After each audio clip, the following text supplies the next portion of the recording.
तबले तू सरकार चले आवत बा। कौन गीत बा मास्टर? जियो जियो बहादुर।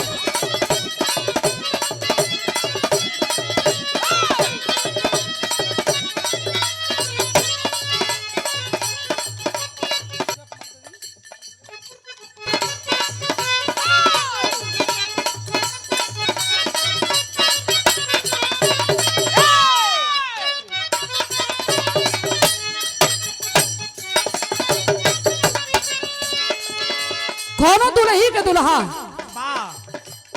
दुए 4 दिन घरे रहलन, चल गिलन बहरा। 6 महीना बाद फोन कैले बड़न। दुल्ही फोन पर ओरहना देती या कहती या का गवना करा के सैया, गवना करा के सैया, चली गई टाटा राजा घर है आजा, राजा घर है आजा, जो है मैं जवानी बसियाता, राजा घर है आजा, जो है मैं जवानी बसियाता।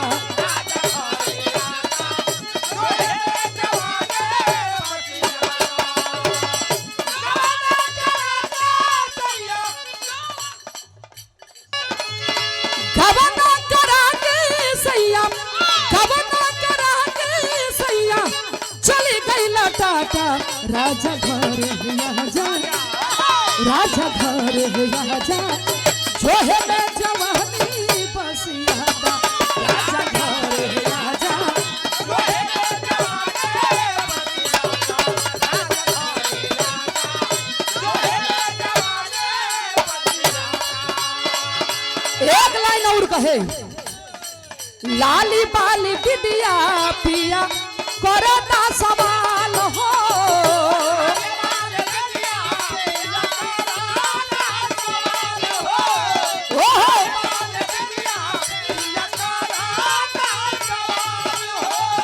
तोहरा बिना ये राजा भइल पूरा हाल हो,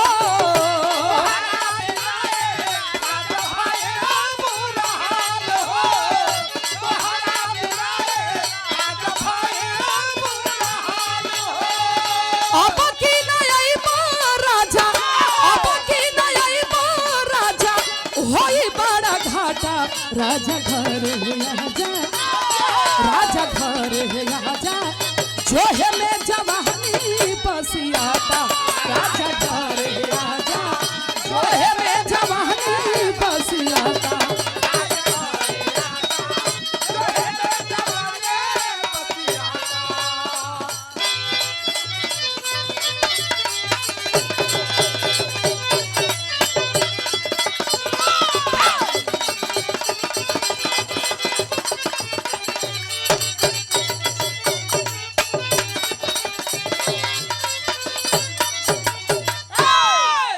एक बिरहा वो गीत में सजावल रहल हो, बड़ा बढ़िया भाव रहल। आई एक और बिरहा छोट से इधर से भी आप सुने।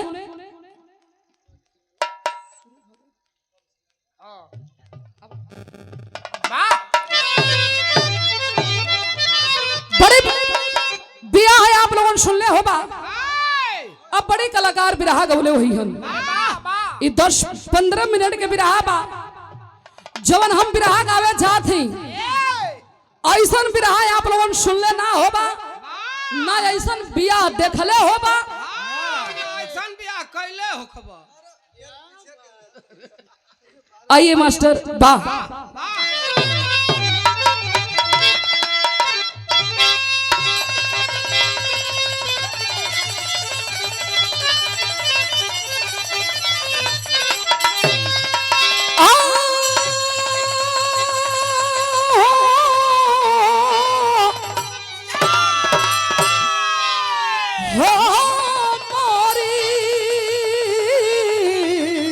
मोरे रामा ओ राम,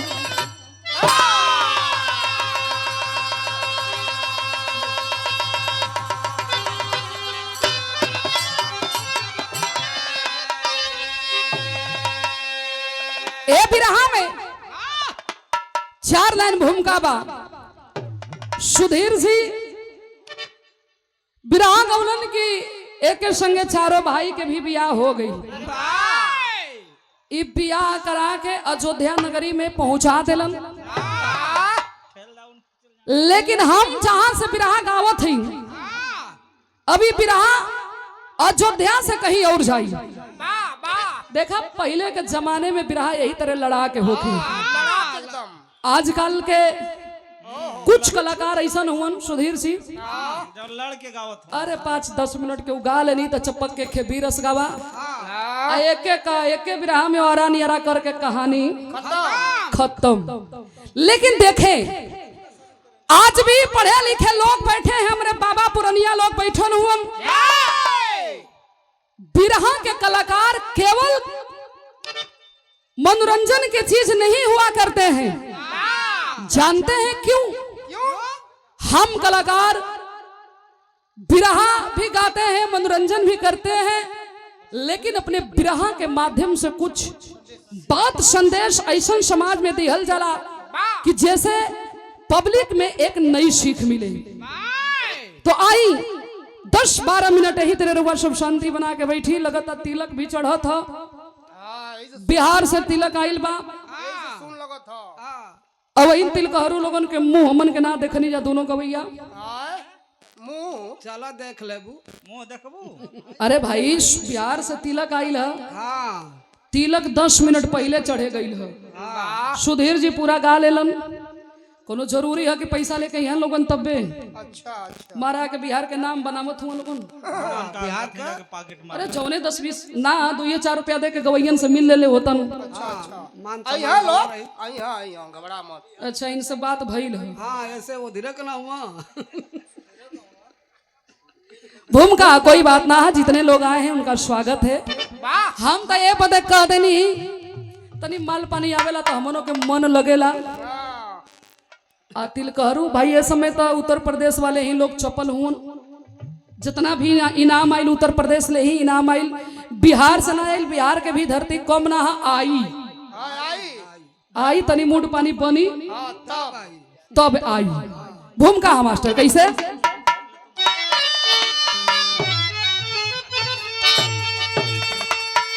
चार लाइन भूमिका है, कहा नाम है कैसे? रुका भाई। नवनुतल नवल नाचनी नूरशी मंजरी मंझुमड़ियों से मुहूर्त रही। सुषमा सुरभि सुभाष सुलभ सरवती चंद्रमुखी चंचल चपला से सुहूर्त रही। नाम था संज्ञा बेटी विश्वकर्मा की, खिल थी कली वो सयानी हुई। पाकर मधुमास मधुकर मगन हो गया, कसी की उमड़ती जवानी रही।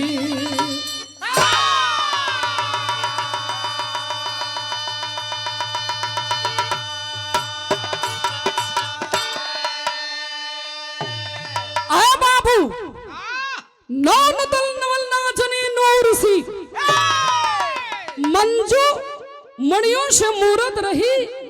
नाम था संज्ञा बेटी विश्वकर्मा की, खिल उठी कली वो सयानी हुई। यहाँ एक लाइन कवाली का टुकड़ा बा। कवन कवाली बा मास्टर?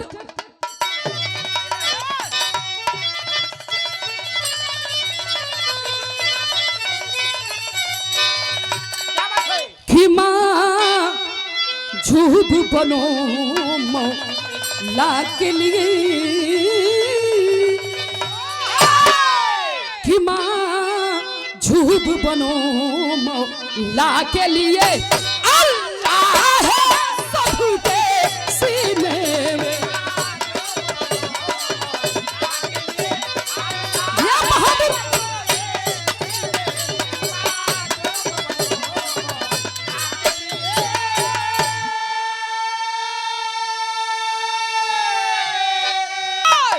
कैसे?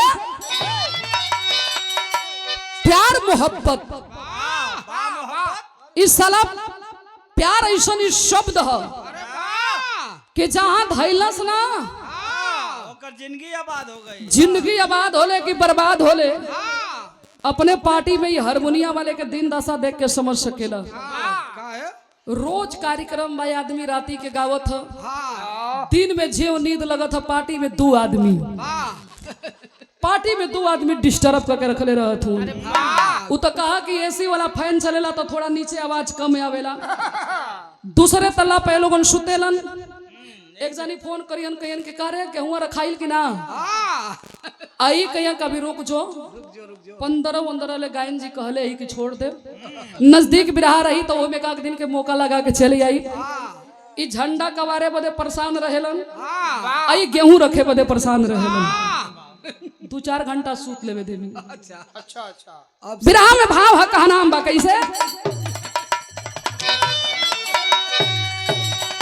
खिलग जाय मोहब्बत की आगे,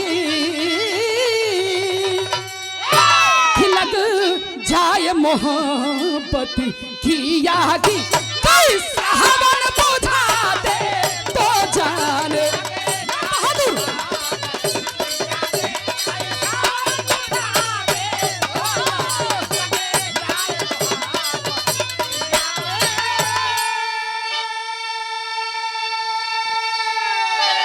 और लग जाए मोहब्बत की आगी,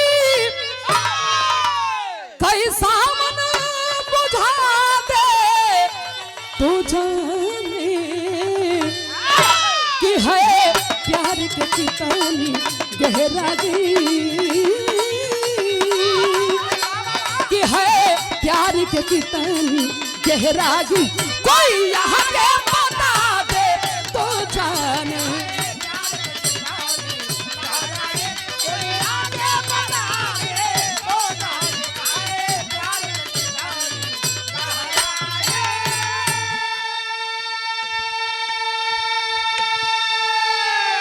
बारक गाजीपुर के धरती, इस शहीदी धरती है, वीरन के धरती है, कलाकारन के धरती है।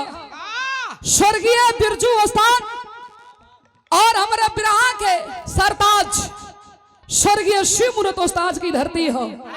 ये धरती कलाकार भी पैदा करेले, पहलवान भी पैदा करेले, वीर शहीद भी पैदा करेले।